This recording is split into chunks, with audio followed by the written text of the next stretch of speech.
এখন সিঁদুর, অপারেশন সিঁদুর, দেখুন পাকিস্তান এটা ভুল করেনি, এটা বুঝতে ভুল করেনি, সাথে সাথে তারা নাম দিয়েছে অপারেশন সোহাগ রাত। ঠিক আছে, তুমি যখন সিঁদুর পরে আমার কাছে এসছো, তা আমি তোমাকে বাসারাত উপহার দিলাম। মানে এখন ভারত হয়ে গেছে একটা কন্যা, ভারত কন্যাকে সিঁদুর পরিয়ে পাকিস্তান বরের কাছে অর্পণ করে দিল মোদী সরকার নিজে। আগামী 100 বছর মোদী সরকার তুমি এই জন্য নিন্দিত, কলঙ্কিত, অপমানিত হতেই থাকবে। তোমার ভারত তুমি তুলে দিয়েছো পাকিস্তানের হাতে, অর্থাৎ মুসলিম জাতির হাতে।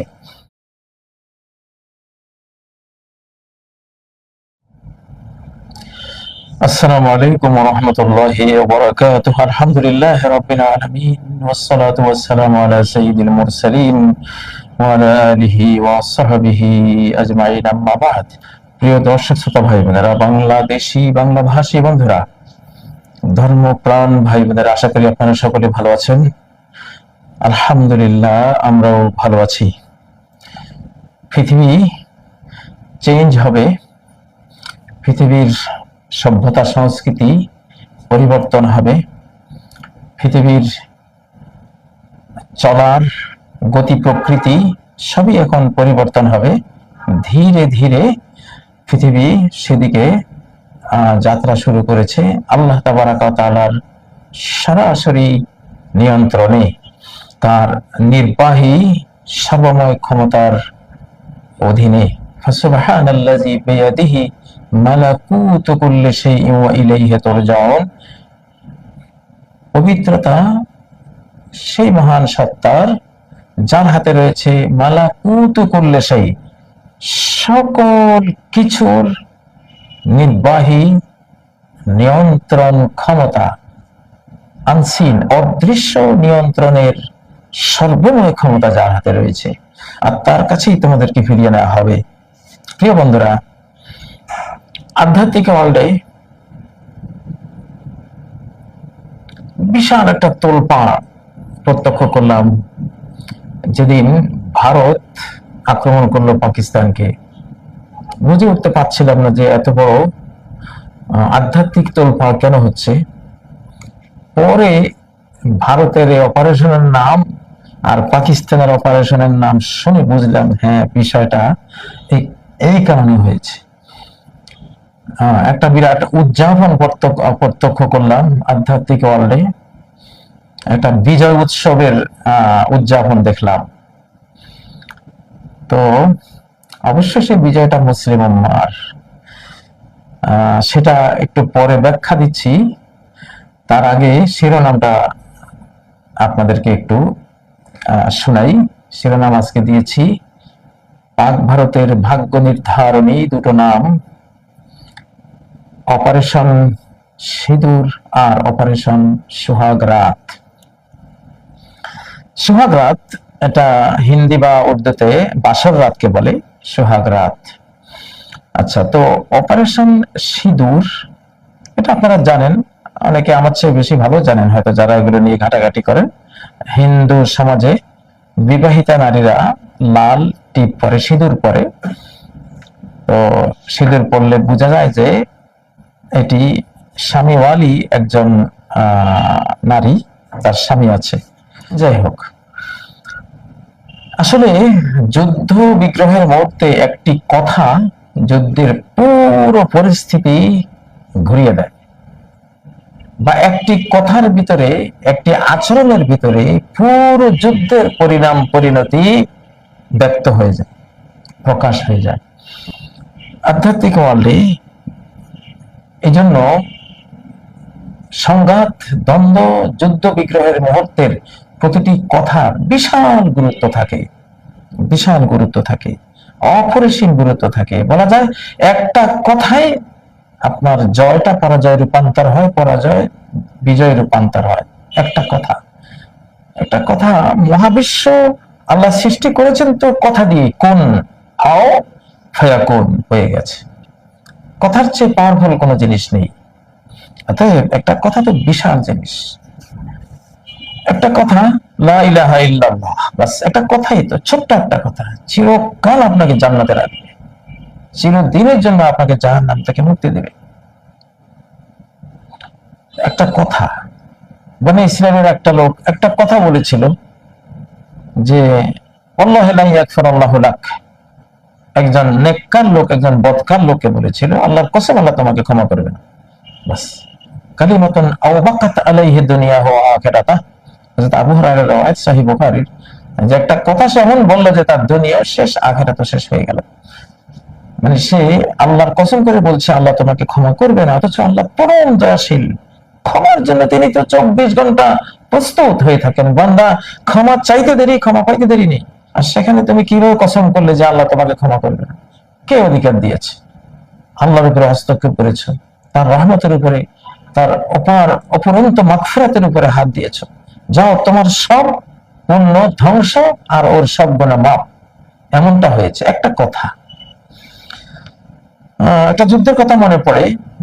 পারস্য সাম্রাজ্যের সাথে তখন মুসলিমদের যুদ্ধ চলছে, হযরত ওমরের আমল, ভয়াবহ যুদ্ধ চলছে। পারস্যিকরা তখন নবীজির আমল থেকে এই যুদ্ধটা স্টার্ট হয়েছে, হযরত আবু বকরের আমল এবং হযরত ওমরের আমল। তো একজন রাষ্ট্রদূত গিয়েছিল পারস্য রাজার কাছে। পারস্য রাজার কাছে নবীজির একটা চিঠি নিয়ে গিয়েছিলেন তিনি, দাওয়াতি চিঠি। নবী সাল্লাল্লাহু আলাইহি ওয়াসাল্লাম দাওয়াতি চিঠি দিয়েছিলেন যে তুমি মুসলিম হও তাহলে তুমি শান্তি পাবে, তোমার রাজা তোমার প্রজারাও শান্তি পাবে, আর যদি তুমি মুসলিম না হও তাহলে প্রজাদের গুনাহ সহ আল্লাহ তোমাকে ধরবেন আখিরাতে। খুবই সুন্দর একটা মার্জিত দাওয়াত, কোরআনিক দাওয়াত তিনি দিয়েছেন। তো পারস্য রাজ সেটাকে, নবী সাল্লাল্লাহু আলাইহি ওয়াসাল্লামের সেই চিঠিটাকে ছিন্ন ভিন্ন করে ফেলে দিল, আর অপমান করার জন্য সে অর্ডার দিল যে এই দুধকে এক কলসি মাটি দিয়ে দাও। মাটি তো, মাটি তো মানে এটা অপমান আর কি। মানুষ তো উপহার দেয়, হাদিয়া দেয়, কি একটা সোনার উপহার বা মণিমুক্তা ইত্যাদি রাজকীয় উপহার, উপঢৌকন যেটা দেয়। কিন্তু সে বললো যে এক কলসি মাটি দিয়ে দাও। তো সাহাবী যখন এক কলসি মাটি পেলেন, তার ঘোড়া, ওনার যে যুদ্ধের ঘোড়া ছিল, দ্রুতগামী ঘোড়া, ঘোড়া নিয়ে তিনি একবারে হাওয়ায় উড়িয়ে দিলেন ঘোড়াকে। প্রচন্ড গতিতে তিনি ছুটলেন, এমন গতিতে ছুটলেন যে যাতে করে কেউ তাকে ধাওয়া করে ধরতে না পারে। আচ্ছা, সে সাহাবী কি বুঝেছিলেন? হ্যাঁ, উনি বুঝেছিলেন যে এই পারস্যের এই রাজা গোটা পারস্য সাম্রাজ্য আমাকে দিয়ে দিয়েছে। কারণ মাটি, দেশ তো মাটি, এক কলসি মাটি মানে গোটা পারস্য সাম্রাজ্যই দিয়ে দিল। ইতিহাস বলে মাত্র 12 বছরে গোটা পারস্য সাম্রাজ্য মুসলিমদের হাতে চলে আসলো। যে এক কলসি মাটির, এক কলসি মাটির যে মিনিংস, এর ভিতরে যে গোটা পারস্য বিজয়, মুসলিমদের পারস্য বিজয়, বা পারস্যের রাজাই তার সাম্রাজ্য মুসলিমদেরকে দিয়ে দিয়েছে, এটা 12 বছরে কমপ্লিট হয়ে গেছে। এখন পারস্য রাজা টের পেয়েছিল পরে, তার সভাসদ বর্গের কেউ যখন তাকে টুকে দিল যে সর্বনাশ, আপনি কি করেছেন, আপনি তো দেশ দিয়ে দিয়েছেন। সে যে গতিতে, মানে সাহাবীর ওই দুরন্ত গতির ছোটা দেখেই ওদের সন্দেহ হয়েছে, সে এমন পরম আনন্দে ছুটছে কেন, নিশ্চয়ই এটার অন্য কোনো অর্থ আছে। তখন তারা এটা গবেষণা করে বের করলো, তাহলে তো মাটিতে হলো দেশ, তাহলে আমাদের সম্রাট কি করলো, দেশটাই দিয়ে দিল। তারপরে ঘোড়া ছোটালো ওই সাহাবীর পিছনে। উনি তো আগে বুঝে সারা, উনি হাওয়ায় উড়িয়েছেন ঘোড়াকে, কোথায় পায় ওনাকে, আর পায়নি। সেই এক কলসি মাটির এই যে ভুলটা করলো পারস্য সম্রাট, এক কলসি মাটির ভুলে গোটা পারস্য সাম্রাজ্য চলে গেল। ভারত এমন একটা কাজে করে বসলো। আমি খুব আশ্চর্য হয়েছি যে, যাই হোক, এটা অনেক কিছুই তো, সবকিছু তো আর খুলে বলবো না। তো ভারত এই যে অপারেশন সিঁদুর, ওখানে পারস্য সম্রাট কি করলো, এক কলসি মাটি দিল। তো মাটি হলো ফসলের ক্ষেত, আর মা জাতি নারী জাতি হলো মানুষের ক্ষেত, মানব জমি, মানুষ জন্ম হয়। একই জিনিসের জন্য নিসাউকুম হারসুল লাকুম, তোমাদের নারীরাও তোমাদের শস্য ক্ষেত, মানব শস্য, মানব শস্য জন্ম হয়, সেটাও খেতে। মাদার ল্যান্ড, তাই না? মাতৃভূমি, ভূমি আর মাতৃ দুটো একটার সাথে একটা জড়ানো। ভূমিতে যেমন ফসল ফলে, মা নামক ভূমিতেও মানব শিশু ফলে, মানব শস্যপালে মানুষ জন্ম লাভ করে। এখন পারস্য সম্রাট যা করেছে আমাদের মোদী সরকার তার চেয়ে ভয়াবহ করেছে। কারণ মাটির মূল্যের চেয়ে তো নারীর মূল্য অজস্র গুণে বেশি। এখন সিঁদুর, অপারেশন সিঁদুর, দেখুন পাকিস্তান এটা ভুল করেনি, এটা বুঝতে ভুল করেনি, সাথে সাথে তারা নাম দিয়েছে অপারেশন সোহাগ রাত। ঠিক আছে, তুমি যখন সিঁদুর পরে আমার কাছে এসছো, তা আমি তোমাকে বাসর রাত উপহার দিলাম। মানে এখন ভারত হয়ে গেছে একটা কন্যা, ভারত কন্যাকে সিঁদুর পরিয়ে পাকিস্তান বরের কাছে অর্পণ করে দিল মোদী সরকার নিজে। আগামী 100 বছর মোদী সরকার তুমি এই জন্য নিন্দিত, কলঙ্কিত, অপমানিত হতেই থাকবে। তোমার ভারত তুমি তুলে দিয়েছো পাকিস্তানের হাতে, অর্থাৎ মুসলিম জাতির হাতে।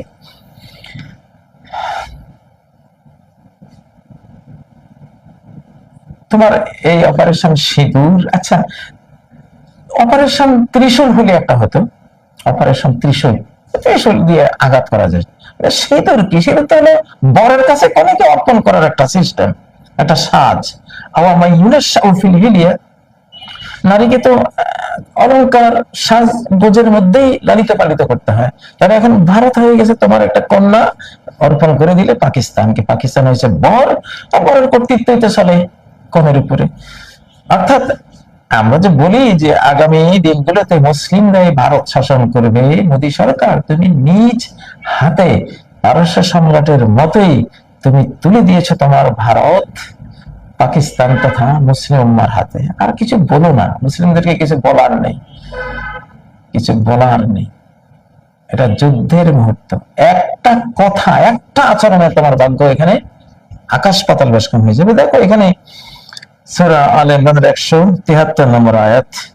এখানে একটা পরিবেশে নবী সাল্লাল্লাহু আলাইহি ওয়াসাল্লামের সাহাবীরা খুব একটা পরাজয়ের মতো পরিবেশ হচ্ছিল। তখন সাহাবীরা বিপক্ষদের, শত্রুদের বিপুল প্রস্তুতি দেখে তারা কি বলল?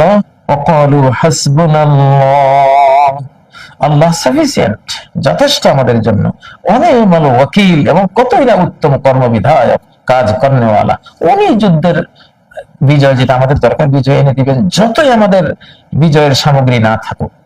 তার তো সেই শক্তি আছে, তার তো সে পাওয়ার আছে, তিনি তো আমাদের হেল্পার। দেখুন এই একটা কথা, এই শুধু এই কথাটার কারণে, আর কিচ্ছু না, আর কোনো যোগ্যতা নাই সেই যুদ্ধে জয়ী হবার। এই কথার কারণে কি হয়েছে?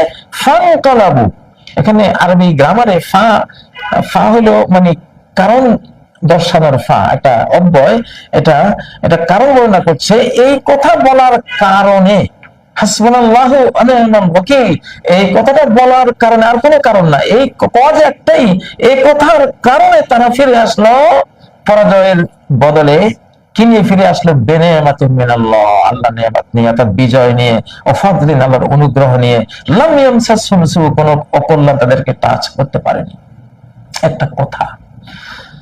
তো ভারত নিজের ভাগ্যটা নিজে তুলে দিয়েছে মুসলিম জাতির হাতে। আলহামদুলিল্লাহ, আমরা কবুল করেছি, আল্লাহ কবুল করে নিয়েছেন। আমি টের পেয়েছি সেটা। আমি প্রথম যেদিন তারা অপারেশন সিঁদুর নাম দিয়ে আক্রমণটা করতে গেল, সেদিনে অন্যরকম একটা হাবভাব দেখতেছিলাম, যে কেন, কিসের এই আয়োজন আকাশের মধ্যে, আধ্যাত্মিক ওয়ার্ল্ডে।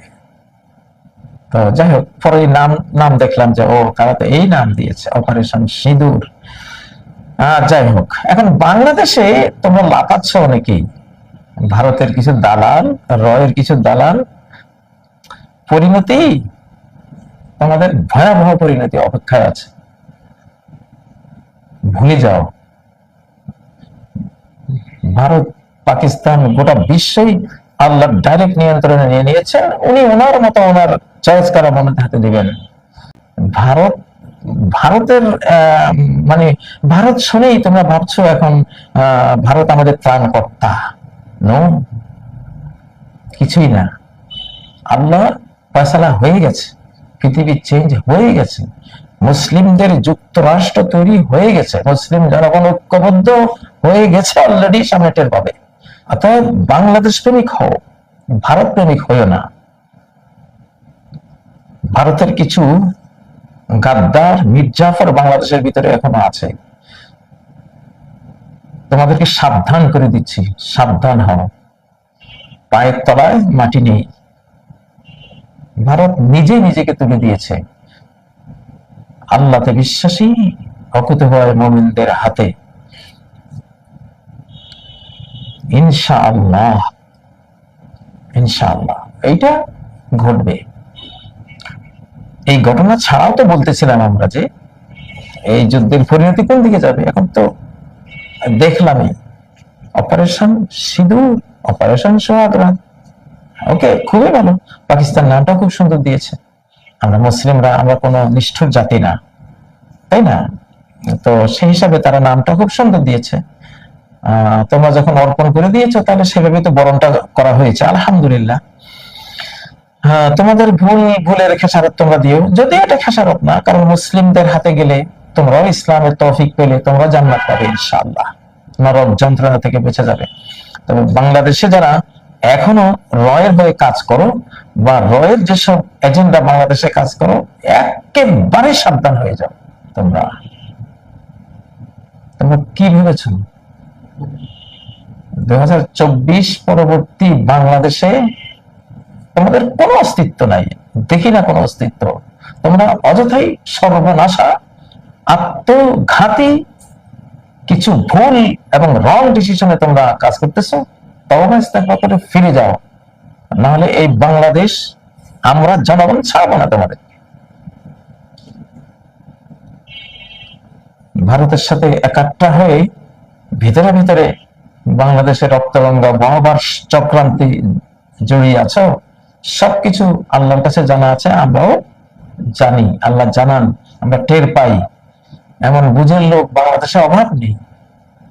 তোমাদেরকে সাবধান করে দিচ্ছি, ধর্মপ্রাণ হও, বাংলাদেশ প্রেমিক হও, বাংলা ভাষা প্রেমিক হও, এশিয়া প্রেমিক হও, মুসলিম হিসাবে ইসলাম প্রেমিক হও, বাংলাদেশি হিসাবে বাংলাদেশ প্রেমিক হও, বাংলা ভাষী হিসাবে বাংলা ভাষা প্রেমিক হও, বাঁচতে পারবে। আর না হলে বাঁচার কোনো উপায় নেই, কোনো উপায় নেই। ইনশাআল্লাহ এটা ফলবেই। এখন আমি বারবার বলছি, এখন দুর্বলের মজলুমের বিজয়ের শতাব্দী, আর জালিম এবং সবলের পরাজয়ের শতাব্দী। অক্ষরে অক্ষরে বাস্তবায়ন হতে থাকবে ইনশাআল্লাহ। কথা আজকে লম্বা করব না, কারণ পরিণতিটা পেয়ে গেলাম খুব সহজেই। পারস্য সাম্রাজ্যের যা হয়েছিল, মোদী সরকার সে নিজ হাতে নিজেই তা করলো। আর না ফিরিয়ে পাবি জনম কাঁদিলে। এটা বলেই শেষ করলাম। সুবহানাকাল্লাহুম্মা ওয়া বিহামদিক, আশহাদু আল্লা ইলাহা ইল্লা আনতা, আস্তাগফিরুকা ওয়া আতুবু ইলাইক। আসসালামু আলাইকুম ওয়া রাহমাতুল্লাহি ওয়া বারাকাতুহু।